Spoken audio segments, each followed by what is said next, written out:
That's the I'm trying to do the killer when he stabs. Hello, huge movie fanatic Nate, stopping on by. Coming at you once again to do one of my famed movie slash Blu-ray reviews.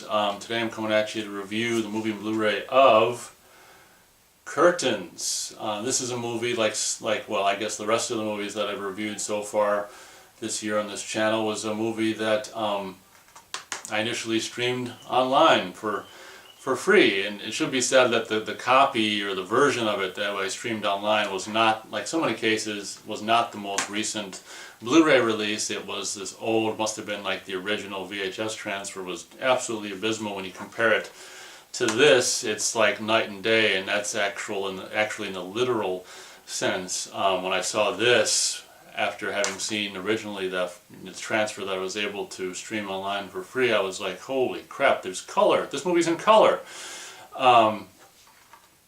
So that should be said for the version I saw versus this version. This is not necessarily, I mean, the cover was something that I think I've probably seen in video stores in the 80s and 90s and stuff, but something I'd never seen. It came out in 1983, and this is a Canadian production. And apparently, I don't know, some producer got some guy, a young guy who was a director of photography or something like that, or you know, a hot shit DOP or director of photography guy, talked this guy into directing this movie, or what it turns out to be directing like the middle of this movie, and then I guess, you know, they filmed someone else, maybe the producer or something, filmed the beginning, or filmed more for the beginning and the end to make it feature length. I think, you know, it was this production was a screwed up production, so I'm going to try to review the movie, and then I'll talk about maybe a little bit of the screwed up production, then I'll review the Blu-ray. But anyway, at any rate, it's a Canadian movie which actually features a score by Paul, I don't know if I'm pronouncing it correctly, Zaza and Z-A-Z-A, who he did the music, of course, for the original My Bloody Valentine, and his movie, you know, I could tell instantly, without even, if I hadn't even seen his name, that this is the same guy who did it. He's got this cool sound where it's just like, it's just, you just know it's a Paul Zaza score. So it should be said that that's kind of cool, one of the cool things about this movie. Also, this movie features an actress from, one of my favorite actresses from Terror Train, being a Canadian production as well. I think she goes by Sandy Curry in that movie, and I don't think I've seen that name in the credits for this movie, so she's probably going by a different name for this. But she, of course, played the best friend of Jamie Lee Curtis' character in Terror Train, Mitchie. And in this movie, she's just briefly featured in this movie, but it should be mentioned that, you know, we don't get to see anything of her in Terror Train. In this movie, you actually get kind of it's not a really clear shot, but we actually do get some topless footage, like topless hot tub footage of her with the guy who'd go on to be like the main bad guy in The Crow in 1994, or whenever the hell that movie came out. So there's actually some like topless, kind of hinted at, if you pause it or look just right, Sandy Curry footage, which is, it's kind of, I mean, that's obviously very fun or whatever, but it's kind of, I don't know, she as an actress, I mean, she was really good in Terror Train. I don't know why she's so underused in this movie. She's barely used, you know, barely featured in this movie, so that's kind of a bummer. But this movie is just, as I said, it's just basically, from what you can find out in the special features, a production that was just, you know, doomed production or whatever. And you can tell, like, the first time I saw it, I was like, gosh, you know, it's just all over the place. It basically starts with this actress on a stage. I'm going to try not to do a beat by beat. We'll tell you what. We'll just say that the beginning of this movie opens with this hot shit movie director, and he's, I don't know, this actress, famous actress, who he's bringing to a nut house, you know, a mental institution, apparently for, you know, supposedly, you know, there's actors who actually do this kind of stuff, you know, the method actors, if you will, and, you know, he's basically checking this actress into a nut house so she can get, you know, first-hand experience of what a crazy person is like in a nut house or whatever. And as I said, supposedly, you know, there's been actors who've done this kind of stuff, and you know, to get ready for a role. And I find it all just bullshit. Like, if an actor's an actor, like, you should be able to just act. But I mean, I understand it to an extent. But when I hear the term method actor, I always kind of just cringe, because an actor, you know, should be able to just snap into anything instantly and act. I mean, that's what an actor is. It's not a go somewhere and experience something, and I don't know, fuck, what do I know? I'm not an actor, but anyway, that's just my take on it. Whenever I hear method actor, I just go bleh. Like when I hear green, go green.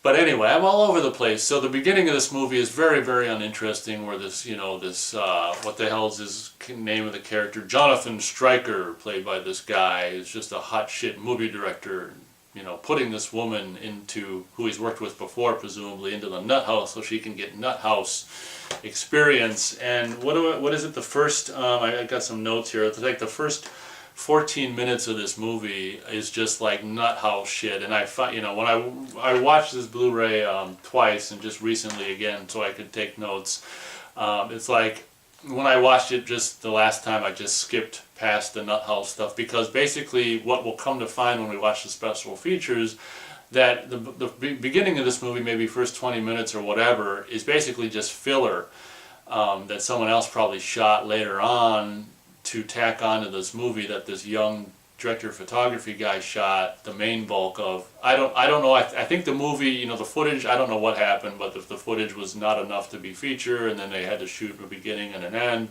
whatever. But basically, there's just 14 minutes of, well, more or less 12 minutes of just nut house stuff, of her just sinking into just being, negatively affected by the, interior of the nut house stuff. And it's just like, oh man. And then once that's over with, it's kind of the real movie, not necessarily real movie starts, but I mean, I find that stuff, the first 14 minutes to be, or maybe, the first 11 or 12 minutes to be pretty much unwatchable, and just like, oh my God, just, because I'm not a big nut house enthusiast, who wants to see these people who do a really good job at being nuts, just go, and just all kinds of stuff, and screaming in bed, and like, getting lobotomized, and then we don't see people getting lobotomized, but I'm saying that later on, then they're just in bed like, just a trance. And so the first 14 minutes of this movie you can just pretty much go to hell with, and then they basically introduced, there's supposed to be these 6 actresses, and very much just like the movie I reviewed, Dead of Winter, it's strange that it's the same kind of thing, where it's like, oh, these 6 women are going to go to this hot shit director Jonathan Stryker's house to, do an audition for this part of Audra and his upcoming masterpiece movie and stuff. And so after the nut house bit, we're kind of introduced in a cool way with these pictures being thrown in the fireplace of these 6 actresses. And I gotta say, the one actress who was kind of the stand-up comedian chick, I mean, she's fun, she's one of the funner, probably the funnest character in the movie, and I could have watched a whole movie with her character, to be honest, just being herself or whatever. I found that character and the actress that played her to be particularly fun and entertaining and just likable. But we introduced these, I don't know, these other 4 or 5 women briefly in different ways, like burning their picture in the fire, then maybe showing a little bit of insight in their lives. And one of the other scenes that's complete blatant filler, and you could tell this even when the first time you watch it, even knowing nothing about the production, is this blonde chick who never even makes it, to the audition because she gets killed in her house. There's just where she's getting out of the bathtub and she's, walking around in a t-shirt, looking at the script in bed with wine, and then she gets attacked by this guy in a, wearing a stocking, and then only to have it be her boyfriend, and they do this sick thing where they, play act this kind of stuff, pizza delivery boy, or, kill her with a stocking, whatever they feel like that week or night. And it's just this scene, I don't know, I should have timed it and seen how long it lasted, but just goes on and on and on, and then she, only to have that end, and then have this weird dream where she's presumably on her way to this Jonathan Stryker's house on the road, and then there's this weird freaking doll, which is basically this doll in this movie that I don't understand what it's there for, what purpose it serves. So basically she has this nightmare about this doll on the road, then she wakes up, only to be killed for real by this, I will say this mask in the movie, well, I can probably put a picture of it on the screen. The mask is kind of one of the coolest things about the movie, and the killer in this movie, the mask is really creepy. This mask-wearing killer just like, and it's just, it's completely, like, uninterestingly shot and cut, just stab scene, just after, like, I don't know, 7 or 8 minutes of just filler with this chick. Is stabbed. And one thing I will say that's cool about the movie is several times throughout the movie, like, the curtains will be drawn back from side to side when a new scene starts. I mean, that's a cool gimmick. one of the cooler things about this movie, to be honest. So after that, we actually do see like the stand-up comedian chick on her way. Did this really cool bit, and this kid, as the gas station kid, is actually really good, and I kind of would actually like to have seen more of that kid in the movie, to be honest. I really liked that bit at the gas station with this stand-up comedian chicks going to Jonathan Stryker's house, and this other woman, hot shit ballerina girls being driven in, and all this kind of stuff. So once you get there, you just, I don't know, I don't like this guy, this Jonathan Stryker guy. Like, he's just so, you know, whatever, just I'm so badass, hot shit, you know, artist guy, and just kind of reminds you of what, you know, Stanley Kubrick was said to have been, just like, you know, how he supposedly abused Shelley Duvall in The Shining and stuff. And I'm completely against intimidating people for, you know, jobs, or, you know, before or during jobs. I just think that being a nice person, I think, is the best thing you can be. And if you have to treat someone like an asshole to get a better, you know, or a quote-unquote better performance, or if you have to be an asshole to someone to try to get a better performance out of them, I think that's just an assholey thing to do, to be honest. And again, just like I was talking about with the whole notion of method acting, if you've got a good actor, you shouldn't have to treat the actor like, you know, shouldn't have to be an asshole to the actor to make a good performance come out of them. They should just be able to bring a good performance out of themselves. But again, what do I know?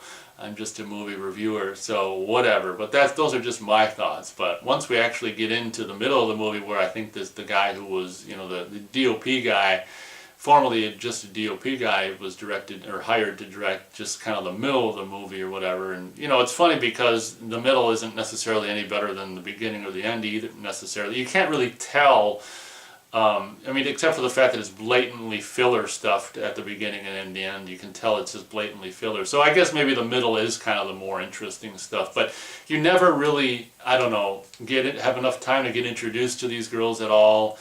There's this one ice skater chick who apparently really couldn't ice skate that well, and they had a double to do the real ice skating stuff. Just like with, you know, so many of these first 3 movies I'm reviewing this year have so many, you know, they have so many things that they're alike. You know, I mean, this movie has the ice skating like Avalanche, and this movie also has the thing with the auditioning actresses like Dead of Winter. It's just so funny.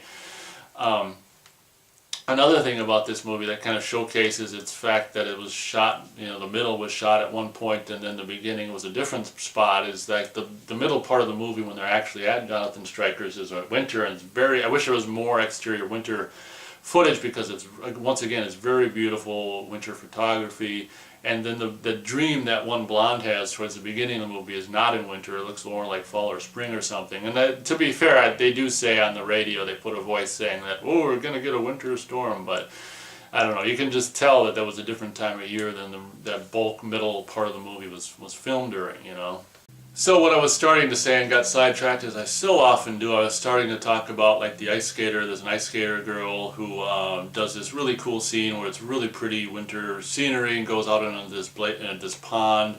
The night before, Jonathan Stryker character basically screws at least 2 of these, you know, auditioning actresses or whatever, one of which is this, you know, young skater girl, ice skater girl. And, you know, when he leaves, we don't see the screwings. It's kind of just the aftermath.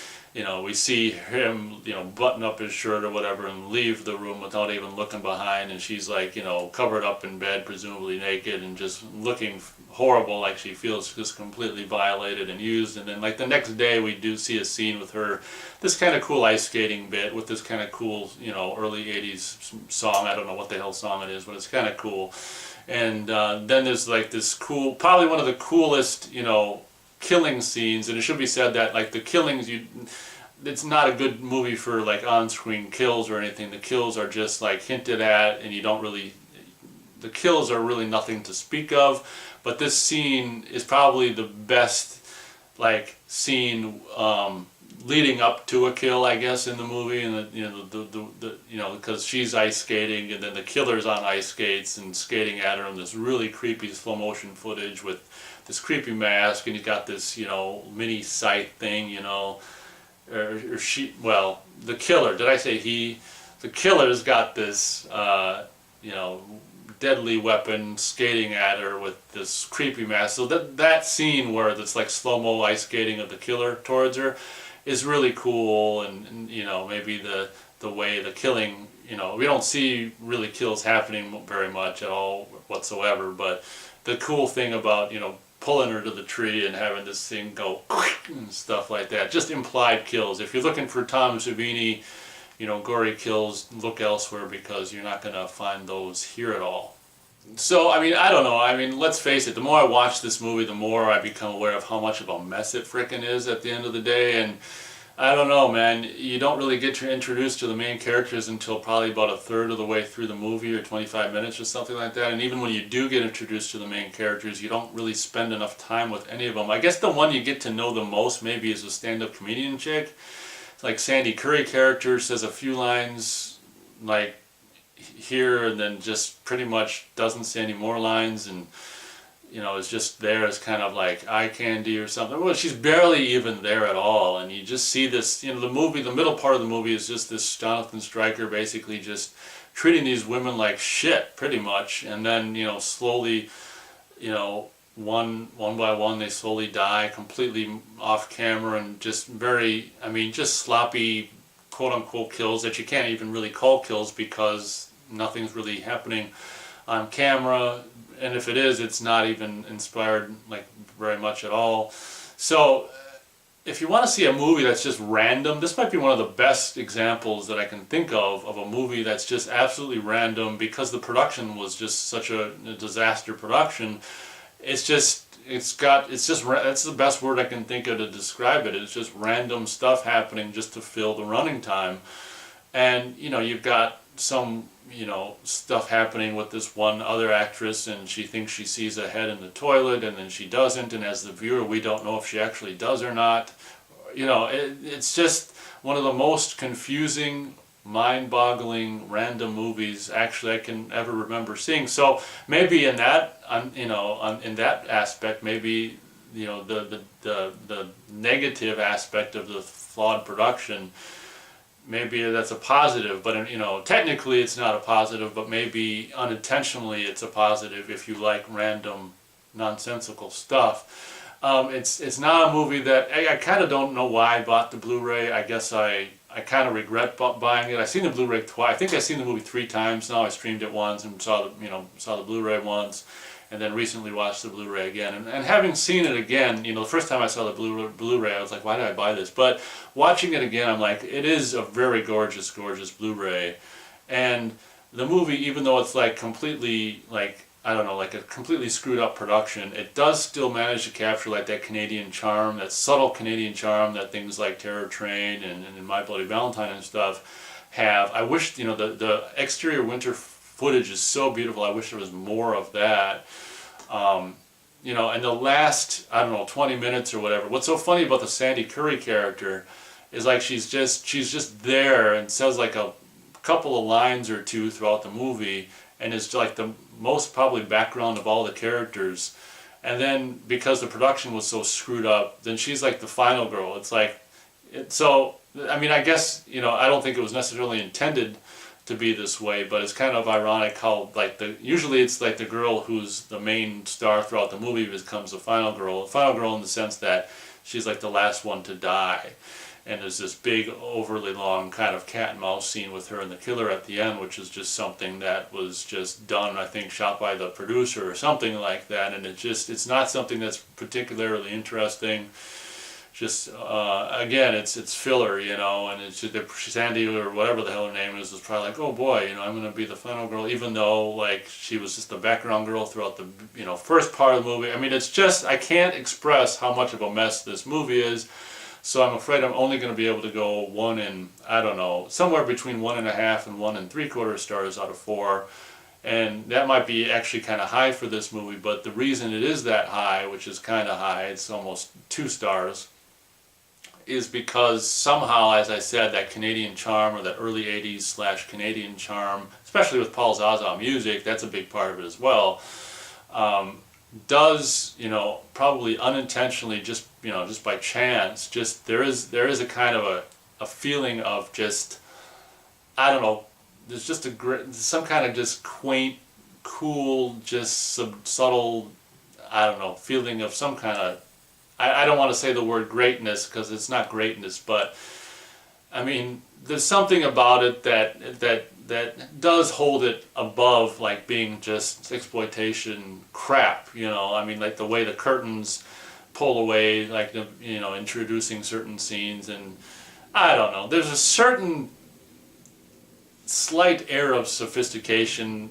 every now and then, and I don't know, maybe artistry or something like that. There are things to be liked about this movie, but you know, at the end of the day, it's mostly a production that is just all kinds of problems. So I don't think I'm going to go into the problems more, you know, of the production more than I kind of sprinkled them in throughout the review. So I think we'll just get on to the review of the special edition Blu-ray release by Synapse Films of Curtains. Is there a date on this? 2014 is when this release came out. And I'll show you the back of the box here. We got horrific special features, brand new 2K high definition transfer from original vault materials, and you've got a new 5.1 surround remix created specifically created for this release, and the original mono, it should be said. And I think both times I watched the Blu-ray, although I was just doing it on 2-channel stereo, I think I did do the 5.1 so I could hear the stereo-ness. I want to say, based on what I heard on this, just the 2-channel stereo of the 5.1, the 5.1 sounds like it was done relatively well, and the original mono, you know, I just listened to a little of original mono, and that's probably in fact original mono. So I applaud them for having original mono, because that's always something that I want. If they do a remix of something, you've got to have original mono. I don't think I'm going to read all this other stuff. You can see it. You've got a retrospective documentary, The Ultimate Nightmare Making of Curtains. This, what the hell's his name here? Because what's so funny is when the director who filmed it's the Richard Kipka or whatever the hell his name is, the guy who was hired to film the, you know, the middle of the movie. I mean, I think he was hired to film the movie, but I think that the movie ran short or whatever.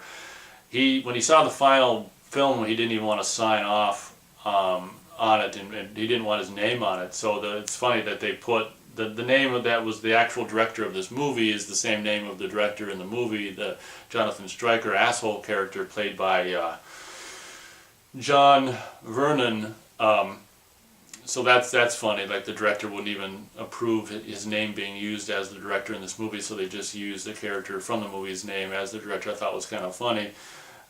So you've got that rare behind the scenes. Yeah. You can see the special features there, okay? A theatrical trailer, I looked at that, and the theatrical trailer does appear to be high definition theatrical trailer. Oh, well, I'll show you this in still pictures. Here's the inside of the case, the creepy ass face mask, or the mask on the Blu-ray itself, and then when you pull out the booklet, the catalog, and the DVD, you've got a creepy shot of the killer, and probably one of the better scenes on the ice. Killer on the ice with a sharp weapon. But I don't think I even, before I end the review, I don't think I even commented on the image. Absolutely, I cannot imagine this movie ever looking as good as it does on this Blu-ray release. Absolutely gorgeous, and as I said when I started the review, the original way I saw this was it might as well have been a black and white, just completely washed out, you know, probably original transfer from the early 80s on streaming online, and then going to this is like, oh my gosh, it's probably one of the best examples of an improvement transfer over an original transfer that anyone, you know, could ever see. I can't stress how amazing, and that's why the second time I watched this, you know, the first time I watched it I was like, oh, I shouldn't have bought this. But when I recently rewatched it, I'm like, you know what, the Blu-rays, you know, the image quality is so freaking amazing in this movie that it makes the release, I guess, kind of worth having, just because it's so unbelievably well done, and beautiful, and the colors and the contrast and the sharpness. I mean, everything is like absolutely perfect. So I can't stress enough how amazing this movie does look in this new Blu-ray presentation, and most likely will never look, you know, will probably look, I mean, this is probably the best this movie's ever going to look. It's absolutely striking, and Jonathan Stryker, it's striking, but I mean, the colors are absolutely. I mean, when you see a transfer like this, you just get so sad about, you know, the state of quote unquote movies now and just being shot digitally and stuff. Like this movie or the transfer on this Blu-ray completely shows how absolutely beautiful 35 millimeter,